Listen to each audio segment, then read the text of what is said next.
Hello everyone, welcome to study word classes. So friends, आज हम लोग जो है सीडीपी पेडागोजी के क्वेश्चन डिस्कस करने वाले हैं। ये क्वेश्चन पेपर 1 एंड पेपर 2 दोनों में हेल्प करेंगे, क्योंकि जो क्वेश्चन मैं डिस्कस करने वाली हूँ ये तो पेपर 2 के हैं, बट पेपर 1 एंड पेपर 2 दोनों में हेल्प करेंगे। क्योंकि रीज़न ये है कि सीडीपी पेपर 1 हो या फिर आपका पेपर 2 हो, जो सिलेबस है वो बिल्कुल सेम है। तो चलिए फिर आज की क्लास को कंटिन्यू करते हैं। डेली क्लास आपको 3 बजे मिल रही है, जहां पर हम लोग पेपर 1 एंड पेपर 2 के पीवाईक्यू क्वेश्चन प्रैक्टिस कर रहे हैं। तो डेली मेरे साथ आप लोग ज्वाइन हो सकते हो। तो चलिए फिर आज की क्लास को कंटिन्यू करते हैं। आज का पहला क्वेश्चन है, जिसमें पूछा गया है कि निम्नलिखित में से कौन सा जो है सूक्ष्म गत्यात्मक कौशल का उदाहरण है। ये आपको यहाँ पर बताना है कि कौन सा जो है ऑप्शन इसमें सूक्ष्म गत्यात्मक जो है कौशल का उदाहरण है, यानी कि फाइन मोटर स्किल का उदाहरण है। तो सबसे पहले समझते हैं फाइन मोटर स्किल जो है क्या होता है और ग्रॉस मोटर स्किल क्या होता है। देखिए, फाइन मोटर स्किल का मतलब होता है कि छोटी मसल्स का विकास, जैसे कि आपकी फिंगर का भी जो है फिंगर की मसल्स का विकास, आंखों की मसल्स का विकास।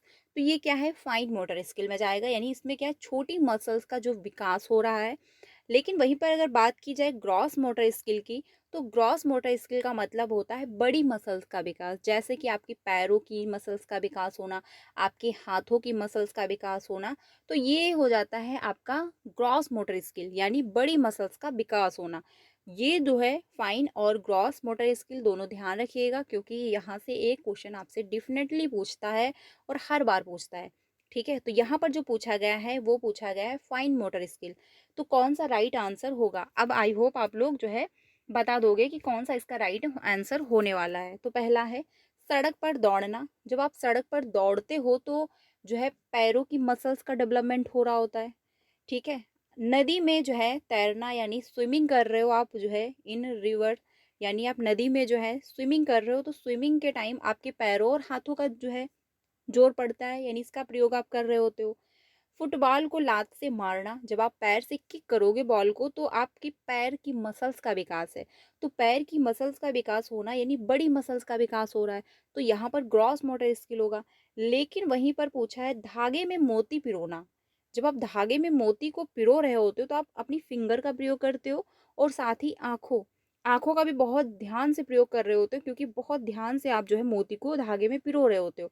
यानी कि इस सिचुएशन में आपकी जो है फाइन मोटर स्किल डेवलप हो रही होती है, जैसे आपका ड्राइंग बनाना हो गया, आपका लिखना हो गया। तो ये क्या है, धागे में मोती पिरोना हो गया, सिलाई करना हो गया।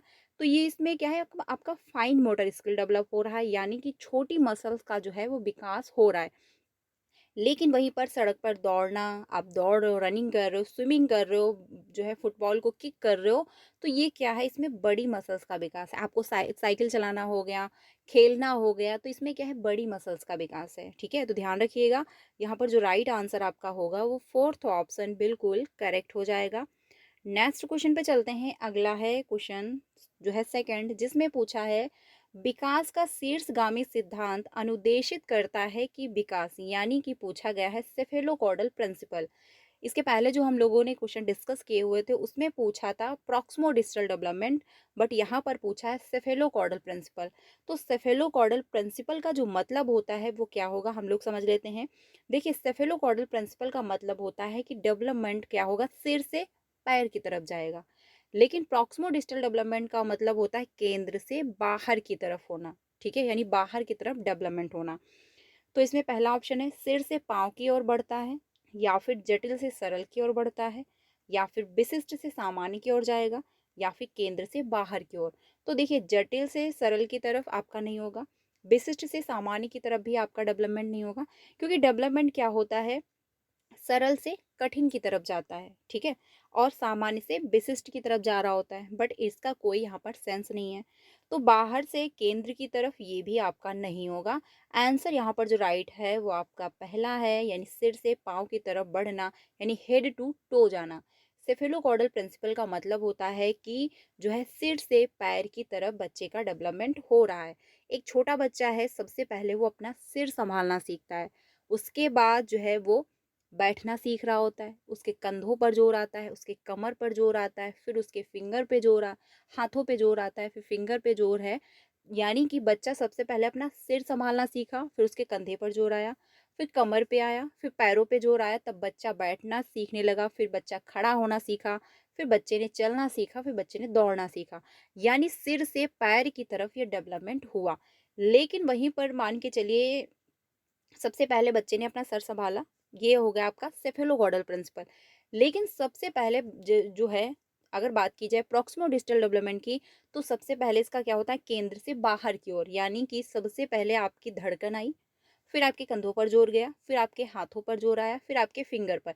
यानी कि केंद्र से बाहर की ओर डेवलपमेंट हो रहा है। ठीक है? ये आपका हो जाता है प्रॉक्सिमोडिस्टल डेवलपमेंट, क्योंकि डेवलपमेंट 2 प्रकार से होता है। पहले तो बॉडी का ग्रो और दूसरा जो है आपका केंद्र से बाहर की ओर, यानी कि आप जो है केंद्र से बाहर की तरफ भी जो है आपका डेवलपमेंट हो रहा होता है। तो यहाँ पर जो राइट आंसर है वो आपका हेड टू टो जाएगा, यानी कि राइट आंसर फर्स्ट ऑप्शन बिल्कुल करेक्ट हो जाएगा। फाइन मोटर स्किल जो आपका ग्रॉस मोटर स्किल वो बहुत इंपॉर्टेंट है, ध्यान रखिएगा। साथ ही सेफेलोकॉडल प्रिंसिपल और आपका प्रॉक्सिमल डिजिटल डेवलपमेंट ये भी बहुत इंपॉर्टेंट है। इन दोनों में से एक एक क्वेश्चन 100% पूछता है सीटेट। कभी जो है सेफेलोकॉडल, कभी पूछ लेगा फाइन मोटर स्किल, कभी पूछ लेगा ग्रॉस मोटर स्किल, बट पूछता जरूर है। तो ध्यान रखना है किसमें क्या जो है आंसर होगा। अगले क्वेश्चन पे चलते हैं। अगला है थर्ड क्वेश्चन, जिसमें पूछा गया है बच्चों में जो है सोशलाइजेशन की प्रथम संस्था डैश डैश है और जो है डैश डैश द्वितीय संस्था है, यानी कि सोशलाइजेशन की फर्स्ट एजेंसी और साथ ही पूछा गया सोशलाइजेशन की सेकंड एजेंसी कौन है।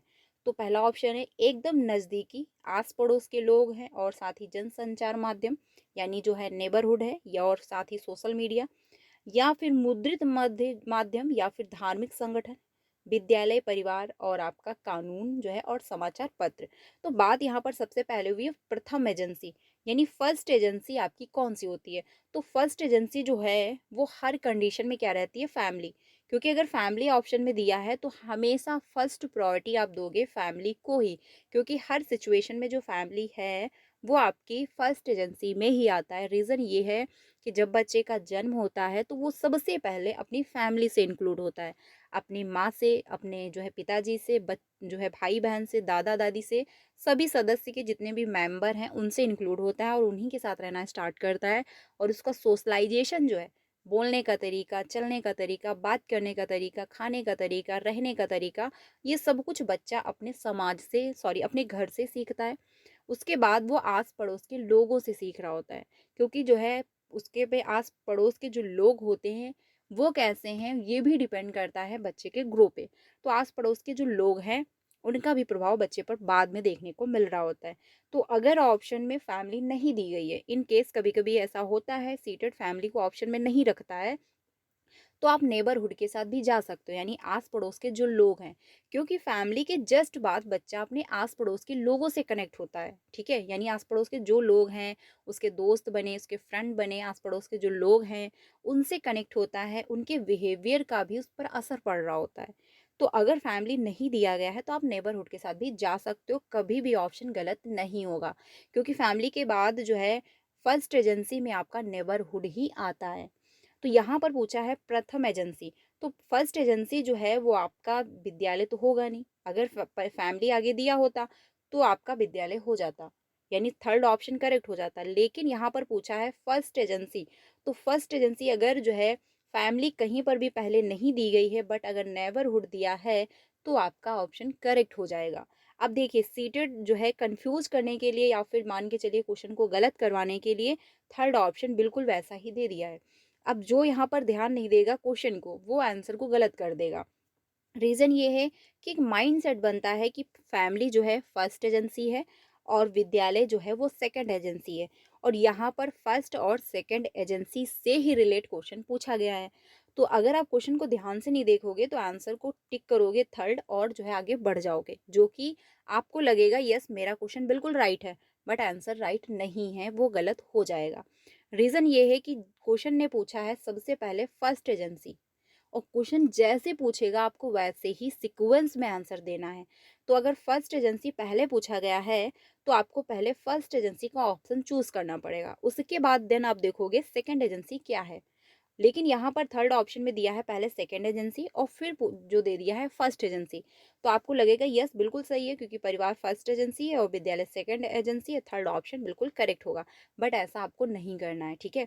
कभी कभी मिस्टेक होती है, बाकी हर व्यक्ति से मिस्टेक नहीं होती है, लेकिन सिचुएशन ऐसी होती है, एग्जाम हॉल का इतना प्रेशर होता है और हम फटाफट क्वेश्चन को देखते हैं, आंसर को टिक करते हैं और आगे बढ़ते हैं।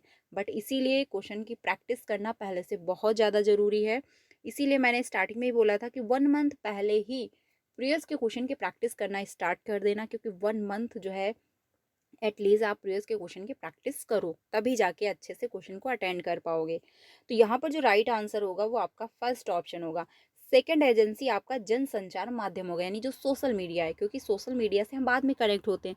ऐसा तो नहीं जन्म के बाद तुरंत हम फ़ोन चलाना स्टार्ट कर देते हैं, सोशल मीडिया से कनेक्ट होना स्टार्ट कर देते हैं। ऐसा तो पॉसिबल नहीं है, सबसे पहले आप फैमिली में जाते हो। तो यहाँ पर जो राइट आंसर है वो आपका फर्स्ट ऑप्शन बिल्कुल करेक्ट होगा, बाकी ऑप्शन जो है वो गलत हो जाएंगे। आगे क्वेश्चन पे चलते हैं। अगला है क्वेश्चन नंबर 4, जिसमें पूछा है कि जीन पियाजे के संज्ञानात्मक विकास के सिद्धांत के अनुसार किस अवस्था में बच्चों का चिंतन वैज्ञानिक हो जाता है। यानी कि अकॉर्डिंग टू पियाजे के जो है पूछा गया है संज्ञानात्मक विकास यानी कॉग्निटिव डेवलपमेंट में बच्चा कौन सी स्टेज पर होता है जब उसका चिंतन वैज्ञानिक होने लगता है, वो यानी कि वो तर्क वितर्क करना जो है स्टार्ट कर देता है। अगर किसने बोला है कि यस ये जो है इंफॉर्मेशन आई हुई है, बस वैसे वो मान नहीं लेता कि यस ये बात सच है, वो उसकी तह तक जाता है, यानी उसके नेगेटिव पक्ष पॉजिटिव पक्ष हर पक्ष के बारे में सोचने की कोशिश करता है, तर्क वितर्क करता है। तो संवेदी गामक है, यानी संवेदी गामक जो स्टेज है वो आपका क्या है 0 से 2 वर्ष है, और बच्चा इस स्टेज पे इतना स्टेबल नहीं होता है कि वो हर पक्ष के बारे में सोच पाए। इनफैक्ट वो अपनी सेंस का प्रयोग करके जो है सीख रहा होता है। पूर्व संक्रियात्मक अवस्था में क्या होता है, बच्चा उतना ही सीख पाता है जितना जो है जो उसको सिंबल के थ्रू सीखने को मिलता है, बाकी वो हर पक्ष के बारे में नहीं समझ पाता। कॉन्क्रीट ऑपरेशनल स्टेज में होता है जो उसके सामने प्रेजेंट है वो उसके बारे में तर्क वितर्क कर लेगा, वो उसके बारे में सवाल जवाब कर लेगा, लेकिन जो उसके सामने प्रेजेंट नहीं है वो उसके बारे में तर्क वितर्क नहीं कर पाता है, जो कि 7 से 11 वर्ष की उम्र में बच्चा होता है। फॉर्मल ऑपरेशनल स्टेज में क्या होता है, बच्चा 11 से 15 वर्ष की उम्र में होता है, और जो वस्तुएं उसके सामने नहीं भी हैं या फिर जो मान के चलिए कॉन्सेप्ट उसके सामने प्रेजेंट नहीं भी है, बट उसके बारे में भी वो तर्क वितर्क करना स्टार्ट कर देता है, वो सोचना समझना शुरू कर देता है। तो यहाँ पर राइट आंसर कौन सा होगा, बात यहाँ पर हुई है चिंतन जो है वैज्ञानिक हो जाता है, यानी हर बच्चा जो है तर्क वितर्क करना स्टार्ट कर देता है। यहाँ पर पूछा है हो जाता है, ठीक है। तो यहाँ पर राइट आंसर जो होगा वो आपका थर्ड ऑप्शन होगा, क्योंकि बच्चा तर्क वितर्क जो है वो करना स्टार्ट कर देता है कॉन्क्रीट ऑपरेशनल स्टेज में, यानी 7 से 11 वर्ष की उम्र में। ओके, यहाँ पर राइट आंसर जो होगा वो थर्ड ऑप्शन आपका सही हो जाएगा। अगले क्वेश्चन पे चलते हैं। अगला है क्वेश्चन नंबर 5, जिसमें पूछा गया है कि जीन पियाजे ने अधिगम की प्रक्रिया में किसे जो है महत्वपूर्ण दिया है, यानी महत्व दिया है, ये आपको बताना है अधिगम की प्रक्रिया में अकॉर्डिंग टू जीन पियाजे। तो जैविक परिपक्वता है, अध्यापक का व्यक्तित्व यानी अध्यापक का बिहेवियर है, पुरस्कार और दंड की जो है जीन पियाजे ने अपनी थ्योरी में दूर दूर तक कोई भी बात नहीं की है। निजी वाक भी जो है इन्होंने अप्रिशिएट नहीं किया। इन्होंने अहम केंद्रित यानी ईगोसेंट्रिज्म जो है वर्ड का प्रयोग किया, ना कि प्राइवेट स्पीच का किया। ये जो है वाइगोस्की ने अपनी थ्योरी में किया। तो यहाँ पर राइट आंसर जो होगा वो आपका फर्स्ट होगा, यानी जैविक परिपक्वता जो हेरिडिटी है उसको जो है जीन पियाजे ने महत्वपूर्ण माना, क्योंकि इन्होंने बच्चे का डेवलपमेंट स्टेजों में डिवाइड किया और इनका ये मानना था कि बच्चा जब इस स्टेज पे आएगा तो उसका इतना डेवलपमेंट हो चुका होगा, क्योंकि उसकी हेरिडिटी इतनी परिपक्व हो चुकी होगी। यहाँ पर जो राइट आंसर होगा वो आपका फर्स्ट ऑप्शन बिल्कुल सही हो जाएगा। नेक्स्ट क्वेश्चन पे चलते हैं। अगला है क्वेश्चन नंबर 6, जिसमें पूछा है कि आर्यन अपने दायित्वों को पूरा करने के लिए जो है अपने कार्यों को विद्यालय के संविधान के अनुसार निर्देशित करता है। इस समय आर्यन नैतिक तर्कता के किस स्तर पर है, यानी ये क्वेश्चन कोहलबर्ग की थ्योरी से लिया गया है, और इसमें आपको ये बताना है कि आर्यन नाम का जो बच्चा है वो जो है विद्यालय के संविधान के अनुसार जो निर्देशित करता है, यानी जो कार्य विद्यालय मतलब अपने कार्यों को विद्यालय के जो संविधान है जो रूल है उसी के अकॉर्डिंग वो काम कर रहा है, यानी वो नियमों का पालन कर रहा है। तो जो कोहलबर्ग की थ्योरी है वो मॉरल डेवलपमेंट पे आधारित है, ये ध्यान रखिएगा, कभी कभी पूछ सकता है।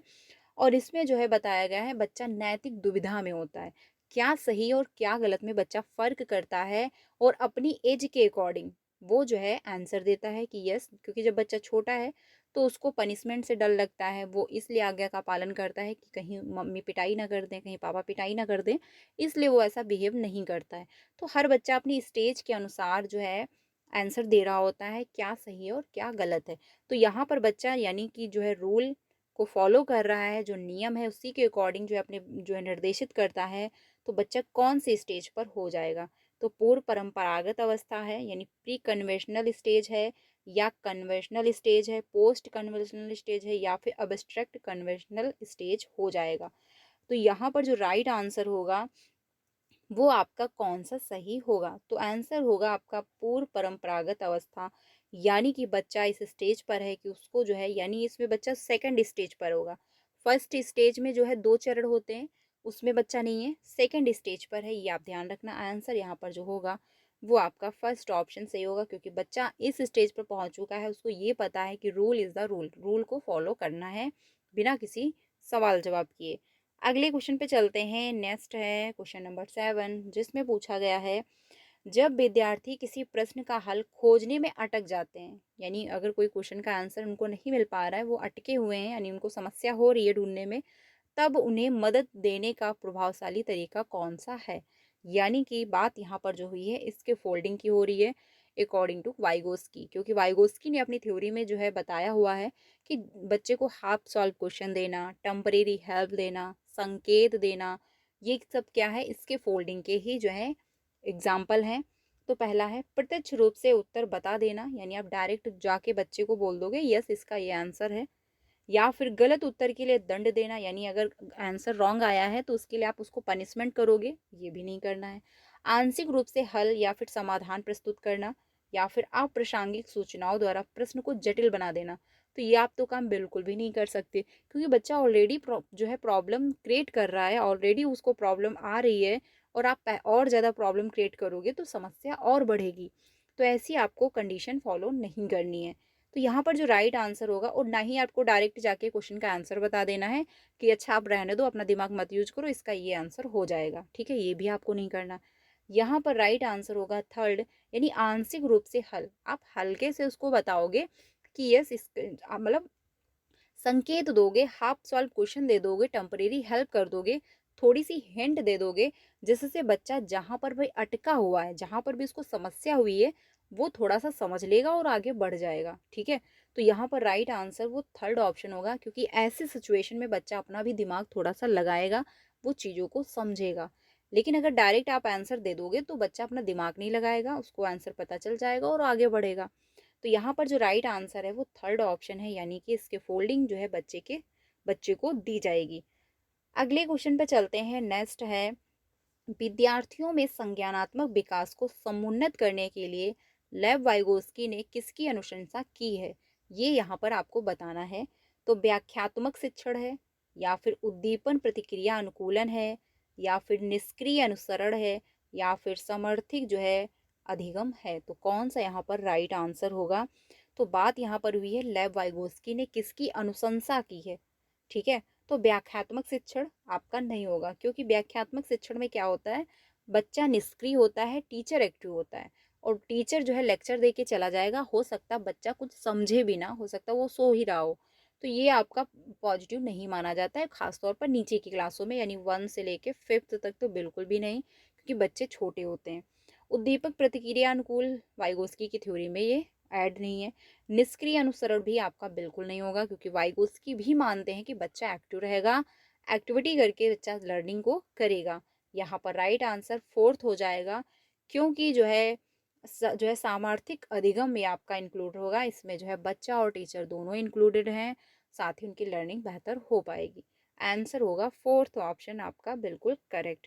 नेक्स्ट पे चलते हैं। अगला है क्वेश्चन नंबर 4। क्वेश्चन पूछा है प्रगतिशील शिक्षा, यानी प्रोग्रेसिव क्लासरूम से क्वेश्चन पूछा गया है। पहला ऑप्शन है, विद्यार्थियों को ज्ञान के सृजन में सक्रिय भागीदार जो है सक्रिय प्रतिभागी बनाती है, सॉरी मानती है, या फिर अध्यापकों को ज्ञान के सर्वाधिक जो है प्रमुख स्रोत मानती है, या फिर विद्यार्थियों को ज्ञान के निष्क्रिय ग्रहणकर्ता मानती है, या फिर पाठ्य पुस्तक को ज्ञान सृजन की प्रक्रिया में असंगत मानती है। तो प्रोग्रेसिव क्लासरूम जो होती है पाठ्य पुस्तक को ज्ञान सृजन की प्रक्रिया में असंगत नहीं मानती है, क्योंकि जो पाठ्य पुस्तक होती है उसके थ्रू भी हम नॉलेज को एक्वायर कर रहे होते हैं। बट हाँ, ये नहीं कह सकते कि पाठ्य पुस्तक सब कुछ है। एक संसाधन है, पाठ्य पुस्तक जो है लर्निंग करने का एकमात्र संसाधन है, ये कहना गलत होगा। बट हाँ, एक संसाधन है, क्योंकि बहुत सारे रिसोर्स हैं जिनके थ्रू हम आज आज की डेट में बच्चे की लर्निंग करवाते हैं। जैसे आजकल मोबाइल हो गया, लैपटॉप हो गया, टैबलेट हो गया, स्मार्ट बोर्ड हो गया, ठीक है, चार्ट हो गई, एक्टिविटी हो गई, कोई टीएलएम का प्रयोग करवा दिया। तो बहुत सारे थ्रू हैं जिनके माध्यम से हम लर्निंग बच्चे को करवाते हैं। ओनली जो है आप ये नहीं कह सकते कि पाठ्य पुस्तक ही एकमात्र साधन है। अगला है, विद्यार्थियों को ज्ञान के निष्क्रिय ग्रहणकर्ता मानती है। बिल्कुल भी नहीं, क्योंकि प्रोग्रेसिव क्लासरूम जो है उसमें बच्चा और टीचर दोनों एक्टिव होते हैं। एक्टिव होने के साथ साथ एक्टिविटी के माध्यम से ही लर्निंग को सीख रहे होते हैं। तो ये भी आपका राइट नहीं होगा। अध्यापकों को ज्ञान के सर्वाधिक प्रमुख स्रोत मानती है। तो ये भी नहीं होगा, क्योंकि अध्यापक यहाँ पर इन्वॉल्व नहीं होगा, टीचर और बच्चा इन्वॉल्व होगा। तो आंसर आपका फर्स्ट होगा, क्योंकि विद्यार्थियों को ज्ञान के सृजन में सक्रिय भागीदारी मानती है, कि बच्चा जो है बढ़ चढ़कर जो है पार्टिसिपेट कर रहा होगा और उसमें इंक्लूड रहेगा, साथ ही एक्टिविटी के माध्यम से वो सीखेगा। आंसर यहाँ पर आपका फर्स्ट ऑप्शन बिल्कुल सही हो जाएगा। नेक्स्ट पे चलते हैं। अगला है क्वेश्चन नंबर 10, जिसमें पूछा गया है, आशिमा दूसरों की मनोदशा और अभिप्रेरणा के प्रति समझ बना लेने की उच्च स्तरीय योग्यता के कारण अपने मित्रों में बहुत ही लोकप्रिय है। हार्वर्ड गार्डनर के बहुबुद्धि सिद्धांत के अनुसार आसमा डैश डैश बुद्धि की उच्च स्तरीय क्षमता रखती है। यानी कि यहाँ पर बात हुई दूसरों की मनोदशा, ठीक है, यानी दूसरों की जो है मनोदशा आसमा बहुत अच्छे से समझ लेती है। वो समझ जाती है कि हाँ, क्या प्रॉब्लम है इनको, क्या ये कहना चाह रहे हैं, क्यों कहना चाह रहे हैं, क्यों परेशान है, क्या इनका मोटिव है, क्या ये करने वाले हैं। यानी सामने वाले की फीलिंग को जो है आसमा बहुत अच्छे से समझ रही है। तो उसमें किस प्रकार की बुद्धि होगी अकॉर्डिंग टू हार्वर्ड गार्डनर। तो पहला है तर्कीय जो है, गणितीय, तो यहाँ पर ये आपका नहीं होगा। संगीतीय है, यानी म्यूजिकल इंटेलिजेंट है, तो यहाँ पर म्यूजिक की कोई बात नहीं हुई है। प्राकृतिक जो है प्राकृतवादी है, यानी इसको पेड़ पौधों से कोई लगाव की बात नहीं है। यहाँ पर इंटरपर्सनल इंटेलिजेंट है, यानी कि दूसरों की मनोदशा वो समझ पा रही है, ठीक है, दूसरे की मनोदशा समझ रही है कि क्या उसको समस्या है, क्या वो फील कर रहा है, क्या उसको प्रॉब्लम है। यानी कि वो सामने वाले की फीलिंग को, उसके पर्सपेक्टिव को समझ रही है। यहाँ पर राइट आंसर जो होगा वो आपका फर्स्ट है, यानी इंटरपर्सनल इंटेलिजेंट हो जाएगा।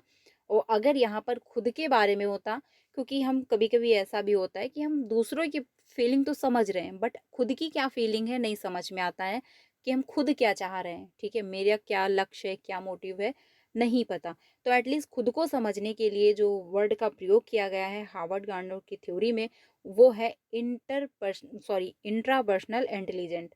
इंटरपर्सनल इंटेलिजेंट का मतलब है दूसरे की मनोदशा, और इंट्रा पर्सनल इंटेलिजेंट का मतलब है खुद की मनोदशा, यानी खुद की फीलिंग भी तो आप समझोगे। यहाँ पर राइट आंसर जो है, बात यहाँ पर हुई है दूसरों की मनोदशा, तो यहाँ पर राइट आंसर आपका जो है फर्स्ट ऑप्शन करेक्ट हो जाएगा। नेक्स्ट क्वेश्चन है, अदर्शन और रीजन का दिया गया है। कथन ए पूछा है कि अध्यापक को शिक्षण अधिगम प्रक्रिया में विद्यार्थियों के लिए परियोजना कार्य, समूह कार्य, चर्चाएं और वाद विवाद को शामिल करना चाहिए। बिल्कुल सही है, कि आखिर लर्निंग को बेहतर करना है तो प्रोजेक्ट कार्य भी आप इंक्लूड करोगे, ग्रुप लर्निंग को भी आप इंक्लूड करोगे, डिस्कशन को भी आप इंक्लूड करोगे क्लासरूम में। तो ये बिल्कुल सही है। अगला है, तर्क दिया गया कि अधिगम विद्यार्थियों के सामाजिक सांस्कृतिक संदर्भों से स्वतंत्र है। यानी कि जो लर्निंग होती है वो क्या है, विद्यार्थियों के सामाजिक सांस्कृतिक जो संदर्भ है उससे स्वतंत्र है। तो ये कहना गलत हो जाएगा। रीज़न ये है कि जो है, जो हमारी लर्निंग हो रही है वो समाज में हो रही है। विद्यालय भी है अगर, तो वो भी एक समाज ही है, जहाँ पर 5 से 10 व्यक्ति बैठकर कुछ अगर कर रहे हैं तो ये क्या है, एक छोटा सा समाज बना, एक छोटा सा समाज का निर्माण हुआ। तो अगर विद्यालय है, जो हम लर्निंग करते हैं वो हमारी समाज में ही होती है, ठीक है, ये नहीं कह सकते कि हमारी लर्निंग जंगल में जाकर हो जाती है।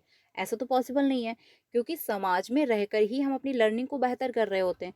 तो समाज और संस्कृत प्रभावित करता है, ये आप नहीं कह सकते कि समाज और संस्कृत से, यानी समाज, सोसाइटी और कल्चर से हमारी जो लर्निंग है वो अलग है, ऐसा नहीं हो सकता। तो ये क्या है, गलत हो जाएगा, यानी आर जो है वो गलत है, बट ए ऑप्शन आपका बिल्कुल करेक्ट है।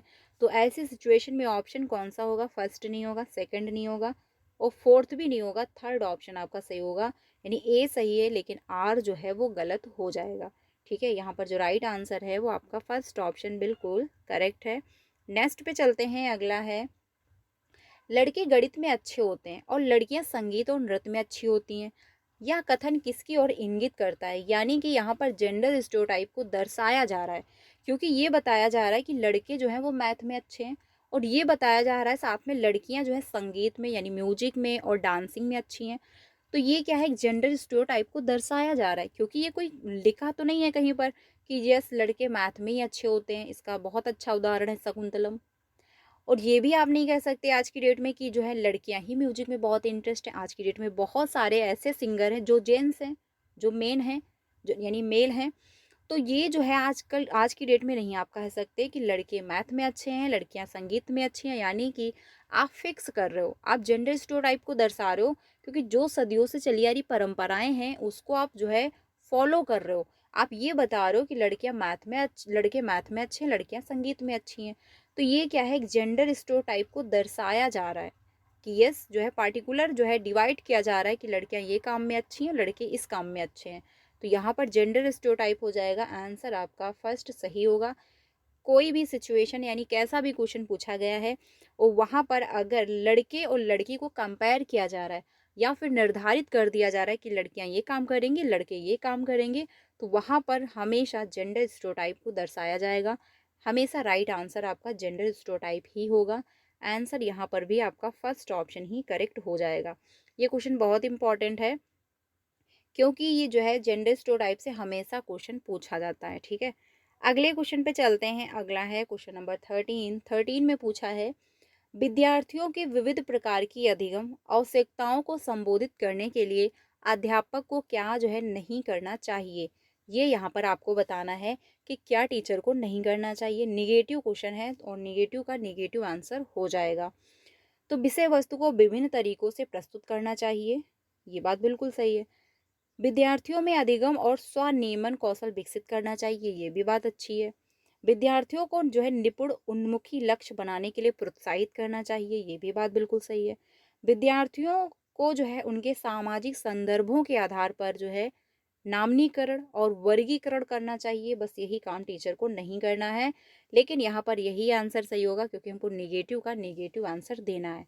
क्लासरूम में आप किसी भी सिचुएशन में बच्चे को उसके जो है उसके जो है कल्चर के अनुसार या फिर उसकी सिचुएशन के आधार पर किसी भी जो है कंडीशन में आप उसको लेबल नहीं करोगे, आप उसको वर्गीकृत नहीं करोगे, आप उसको अलग थलग नहीं करोगे।